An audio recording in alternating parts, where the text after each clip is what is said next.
Lubos na ikinalulugod ng manunulat na ibahagi ang kwentong ito ng libre, ang pinakamalaking gantimpala ay inyong pagtangkilik. Gayunpaman, kung sa tingin ninyo ay karapat-dapat ang akdang ito ng karagdagang suporta, malugod naming tatanggapin anumang inyong maiaabot.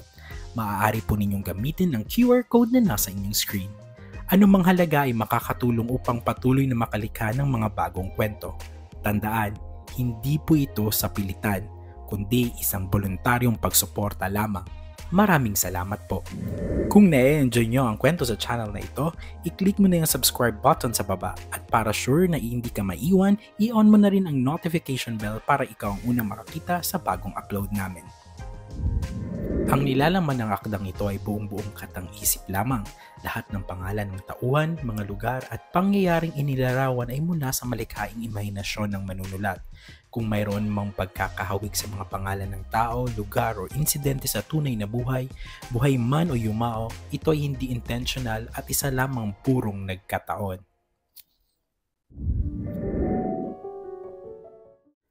Hindi na sinundan ni Axel si Liam. Nanatili siyang nakatayo sa loob ng kanyang malawak na opisina, nakatingin lang sa nakasaradong pinto. Ilang sandali pa, napaupo na lang ito sa kanyang executive chair at napasapo sa noo. Tila may malaking pressure na bumagsak sa kanya.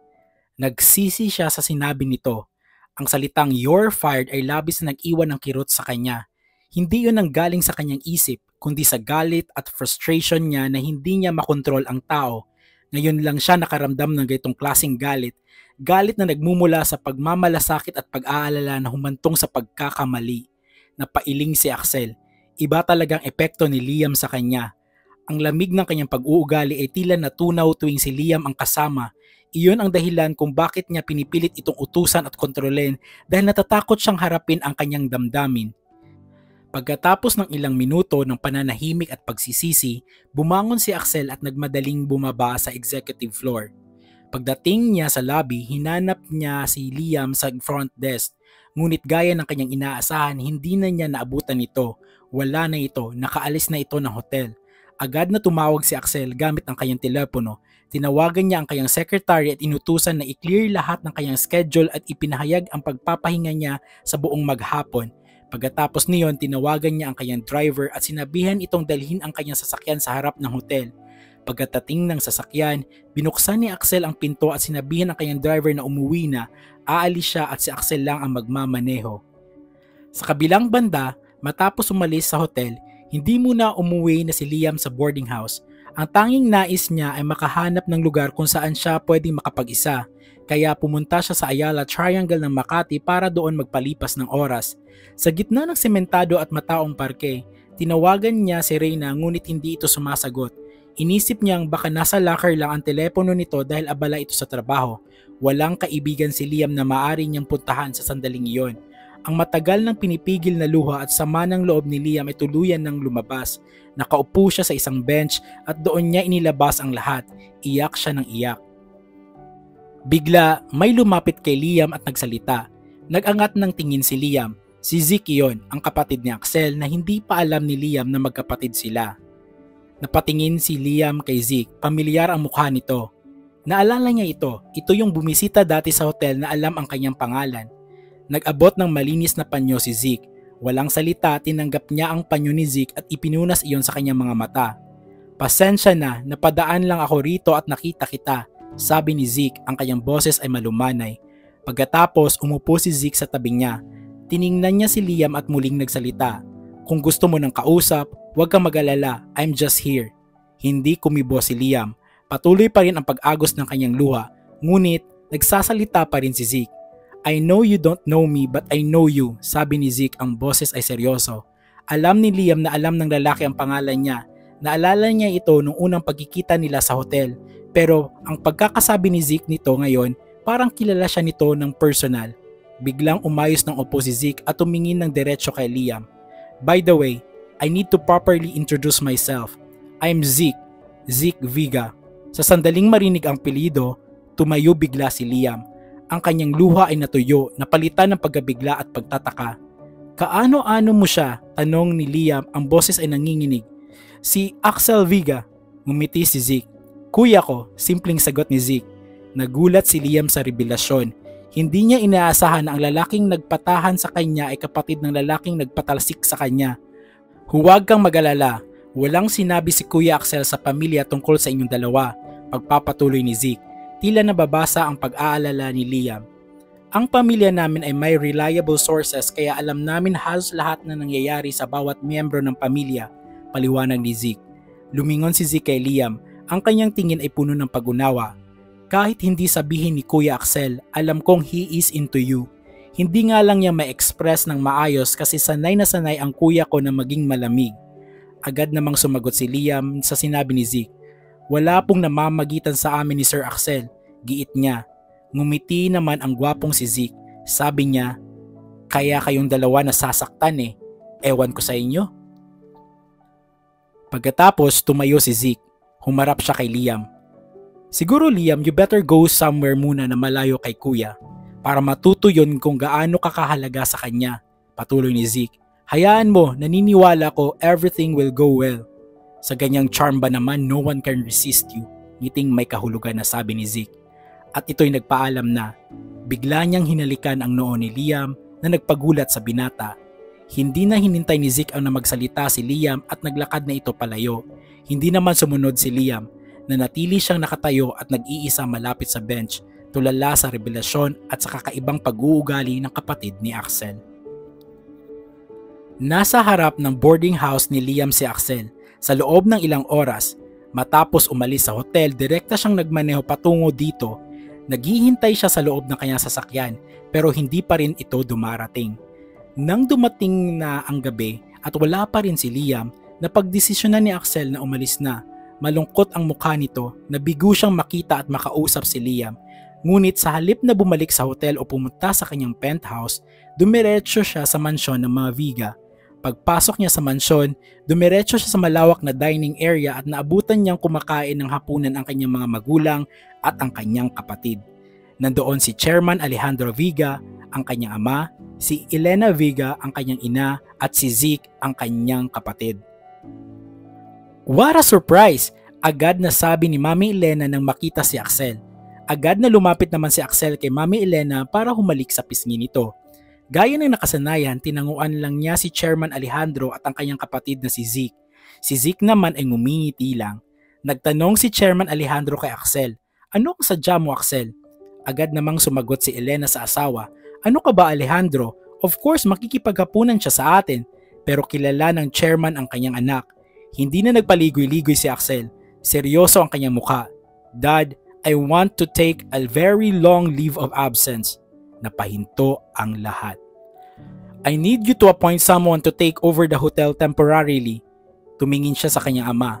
"Also, I want to make sure that the position is still mine when I am back." Nagtanong naman ang chairman, "Saan ka pupunta, Axel?" Nakikinig lang si Zeke na nakangiti. "Somewhere, Dad," ang sagot ni Axel, hindi nagbigay ng detalye. Hindi nagustuhan ni Chairman Alejandro ang sagot ng anak. Sabi niya, "I need something more than that, son. Tell me, where are you going?" Matagal sumagot si Axel. Alam niya kasi naman na siya sa ama niya na kailangan may detalye kahit may idea na ito. Tiningnan niya ang kanyang ama ng diretsyo at nagpakawala ng malalim na hininga. Heto ang sinabi ni Axel. "I made a big mistake, Dad. Not for the business, but for someone." Napahinto ang lahat sa pagkainan. Si Axel ay hindi madalas magkamali, lalo na sa personal na buhay. "I met someone, Dad, and I am deeply in love with him." Sa sandaling marinig ang salitang him, gulat na nagtanong si Chairman. "Him?" Nagulat din ang lahat sa pagkainan. Tiningnan ni Elena si Axel habang si Zeke ay hindi mawala ang ngiti sa kanyang labi. Direktang sumagot si Axel sa kanyang ama. "Yes, Dad, I am in love with the guy. I am attracted to women but he is the exception. I don't care if magalit ka sa akin, Dad, but I will fight for him. So please, if you let me take the leave of absence I requested to you." Una, seryoso ang chairman na nakikinig sa anak. Tinitimbang ang bigat ng kanyang pag-amin, ngunit pagkatapos, ngumiti ito, isang ngiti na napuno ng pagmamalaki at pag-ibig. Sabi niya, "Finally, son, you met someone who brings this emotion out of you." Ang boses ni Alejandro ay malambot at puno ng pagmamalasakit. "And I don't care who the person is. Promise me one thing, son. Introduce me to that guy for me to give him a hug. Sa sinabi ko na nga dati, I am always looking forward for your happiness." Tumayo ang chairman sa upuan at niyakap ang anak. Hindi karaniwan na nagyayakapan ang mag-ama pero yumakap din pabalik si Axel. Sa yakap na iyon, tila nawala ang lahat ng pasani ni Axel. Tumayo din si Mami Elena at yumakap sa anak. Ang mga mata ay puno ng luha dahil sa labis na tuwa. Samantala, si Zeke naman ay kinuha ang baso ng wine. Tumingin lang siya kay Axel at itinaas ang glass of wine bilang toast sa kanyang kuya.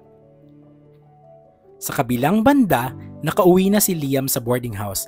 Alauna na iyon ng umaga, kahit anong gawin niya, masama pa rin ang kanyang loob.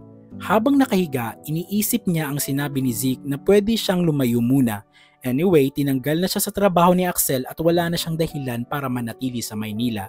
Bigla siyang bumangon at inayos ang mga gamit niya sa isang malaking bag. Nagdesisyon siyang umalis at magsimula ulit. Sa kanilang probinsya o sa kalapit na bayan na lang siya maghahanap ng trabaho. Pagkaayos nito, umalis siya at dumiretso sa bus terminal.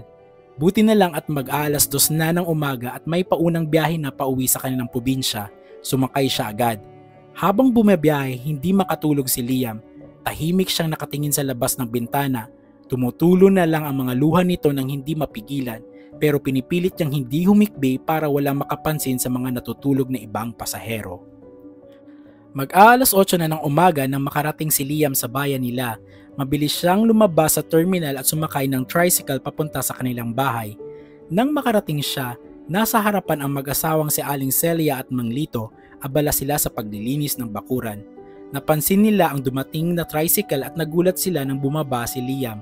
Nagbayad si Liam at umalis na ang tricycle. Nay, Tay, ang tanging nabigkas ni Liam na may luha sa mga mata at halatang gulat pa rin ang mga magulang. Pagkatapos, tumakbo si Liam sa ama nito at yumakap. Doon na binuhos ni Liam ang lahat ng iyak niya na ilang oras niyang pinipigilan. Hindi naman siya nagsabi kung ano ang dahilan, umiyak lang siya. Hindi naman nagtanong si Mang Lito, hinahayaan niya ang anak na umiyak sa kanyang balikat. Lumapit si Aling Celia at yumakap na rin. Nag-aalala sa biglang pag-uwi at matinding kalungkutan ng anak. Walang tigil ang iyak ni Liam. Pagkatapos, iginiya ni Mang Lito ang anak sa loob ng bahay habang yakap pa rin ito. Naluluha na rin si Mang Lito habang inaalalayan si Liam. Hindi pa rin ito nagtanong, hinahayaan niya lang ang anak na umiyak ng umiyak. Tulog pa ang mga kambal na sina Luis at Luisa kaya hindi pa nila batid ang pagdating ng kanilang kuya. Dinala ni Mang Lito si Liam sa sala at pinaupo. Agad na kumuha si Aling Celia ng tubig at pinainom sa anak upang kumalma ng kaunti. Si Aling Celia nang nagtanong, "Anak, ano ba ang nangyari?" Ang sagot lang ni Liam ay, "Wala na po akong trabaho, Nay." Nagtanong pa ang nanay nito, "Bakit? Anong dahilan? May nagawa ka bang mali?" Hindi sumagot si Liam at patuloy pa rin sa pag-iyak. Mukhang hindi niya kayang ipaliwanag ang mga nangyari. Hindi na lang nagpumilit si Aling Celia at lalo pang niyakap ang anak. Samantala, si Mang Lito na may nagtiimbagang, tahimik siyang nakatingin sa mag-ina pero alam niyang may hindi pagkakaunawaan si Liam at si Axel. Ramdam niya ang sakit ng anak na dulot ng lalaking iyon. Naisip niya kung nasa harapan lang niya si Axel baka mapagsabihan niya na ito pero pinigilan niya ang sarili. Ang mahalaga ngayon ay ang damdamin ng kanyang anak. Nang humupa ng iyak ni Liam ay hindi na nagpumilit magtanong ang mag-asawa. Sapat na sa kanila ang alam nilang nasa piling na nila ang kanilang anak. Inalok na lang nila ang almusal ang anak ngunit tumanggi ito at nagsabing pupunta na lang siya sa kwarto para matulog. Pagkapasok ni Liam sa silid, humiga agad siya. Pagod na pagod ang pakiramdam nito. Wala rin kasi itong tulog mula pa kagabi. Pinikit niya ang kanyang mga mata at nakatulog na agad. Sa wakas, nakahanap siya ng pansamantalang kapayapaan sa loob ng kanilang tahanan. Magtatanghalian na ngunit hindi pa rin gising si Liam. "Lito, gisingin ko na kaya, hindi pa kumakain iyon," nag-aalang sabi ni Aling Celia kay Mang Lito habang naghahanda sa mesa. "Huwag muna Celia, kailangan niya ng pahinga, hayaan mo muna," mahinang sagot ni Mang Lito. Samantala, alam na rin ng mga kambal na umuwi ang kuya nila. Gusto na sana nilang gisingin ang kuya Liam nila dahil miss na nila ito. Excited sila, hindi batid ng kanilang musmos na pag-iisip ang dinaramdam ng kuya. Lumapit si Luisa kay Mang Lito. "Tay, gisingin na natin si kuya, maglalaro na kami." "Oo nga tay, baka may pasalubong siyang laruan at chocolates," dagtag ni Luis. Lumingon si Mang Lito sa mga anak at lumambot ang kanyang boses. "Mga anak, Huwag na muna kayong magingay at kung maglalaro kayo, mas mainam kung sa labas na lang muna ha, sinabi niya. Hayaan na lang muna natin ang kuya ninyo, pagod na pagod iyon. Opo tay, sabay na sagot ng mga bata. Hindi pa rin nawawala ang pag-aalala ni Aling Celia dahil hindi pa kumakain si Liam mula nung umaga. Maya-maya, bumukas ang pinto ng kwarto ni Liam at lumabas ito. Gising na siya. Nakita ng mga kambal ang kuya nila at tumakbo sila agad papalapit sa kanya. Kuya Liam, sabay nilang sigaw. Agad namang nagpakarga ang dalawa kay Liam. Pero napansin ni Luisa ang mugtong mata ni Liam. Tumingin ito sa kuya niya nang may lungkot. Parang isang bata na ready makipag-away para sa kakampi, biglang tanong ni Luisa. Kuya, inaway ka ba ni Kuya Axel? Nagulat ang mag-asawa sa tanong ng bata. Tila alam ng mga kambal na may namamagitan kina Axel at Liam kahit papaano. Agad namang pinagsabihan ni Mang Lito si Luisa. Luisa, tama na yan. Pero nagsalita si Luis habang yakap pa rin si Liam. Opo kuya, sino nag-away sa kuya ko? Aawayin ko rin. Lagot sa akin yon. Ang cute talaga ng mga bata habang sinasabi ang mga iyon. Napayakap ng mahigpit si Liam sa kanyang mga kapatid. Napawi ng konti ang kanyang lungkot dahil sa inosenteng pagmamahal ng mga bata. Napangiti din ang mag-asawa sa nakita. Sa huli, alam nilang matibay ang kanilang pamilya. Nakakain na sila ng tanghalian. Tahimik at mapayapa ang kanilang pagkain. Pagkatapos, nakikipaglaro na si Liam sa mga kapatid. Ang mga tawa at inosenteng hiyawan ng kambal ay unti-unting nagpapagaan sa bigat ng kanyang damdamin. Sa pagitan ng tawanan at paglalaro, wala ni isa nang nabukas ng usapin tungkol sa nararamdaman ni Liam. Hinihintay lang ng mga magulang niya na siya mismo ang magbahagi ng kanyang saloobin kung handa na ito. Ibinigay nila kay Liam ang espasyo at pag-unawa na kailangan niya para makabawi ng lakas. 2 oras din naglaro ang tatlong magkakapatid. Tawa, harutan at hiyawan. Sandaling nawala sa isip ni Liam ang kanyang problema. Ngunit nakaramdam ulit ng pagod si Liam. Talagang hindi pa siya nakakabawi ng tulog. Kaya nagpaalam siya sa mga kapatid niya na magpapahinga siya ulit. Matutulog muna si kuya ha, sobra talaga akong napagod, malambing niyang sabi. Ayaw man ng dalawa na iwan sila sa paglalaro, sumang-ayon na lang sila kasi alam naman talaga nila na pagod ang kuya nila. Sige kuya, pero mamaya laro ulit tayo ha, sabi ni Luisa. Opo, promise yan, sagot ni Liam. Kaya sila na lang ang naiwan sa sala para maglaro at nagpaplano itong lumabas pag hindi na masyadong mainit. Maya-maya, nakalabas na ang mga bata at masaya silang naghahabulan sa bakuran, ngunit bigla silang napahinto. May dumating na isang magarang SUV sa tapat ng kanilang bahay. Kilala ng mga bata kung kanino iyon. Tiningnan lang nila ang sasakyan hanggang sa lumabas ang taong lula nito. Si Axel iyon na napakagwapo. Hindi ito nagsuot ng suit pero nakasuot naman ito ng puting polo shirt na 3/4 ang manggas na bakas ang magandang hubog ng kanyang pangangatawan. Nakasuot din ito ng mamahaling pantalon at sapatos. Pagkababa, may kinuha ito sa trunk. Ang kinuha niya ang napakalaking bouquet ng red roses. Halatang hindi basta-basta ang bulaklak na iyon. Parang nagkakahalaga iyon ng 2 taong sahod ng ordinaryong manggagawa sa sobrang ganda ng arrangement. May dala itong napakaraming mamahaling chocolates at mamahaling toy guns. Naalala nito ang sinabi niya sa mga kambal nung una siyang bumisita, ang pangako niya. Kahit excited na nakita ng mga bata ang dala ni Axel, nagpanggap silang nagagalit. Si Luisa ay nakapamaywang, akala niya ay nakakatakot na siya pero napaka-cute niya lang pala. Samantala, si Luis naman ay nilagay ang mga kamay sa dibdib na parang tatay na may pagsasabihan, napaka-cute din ito.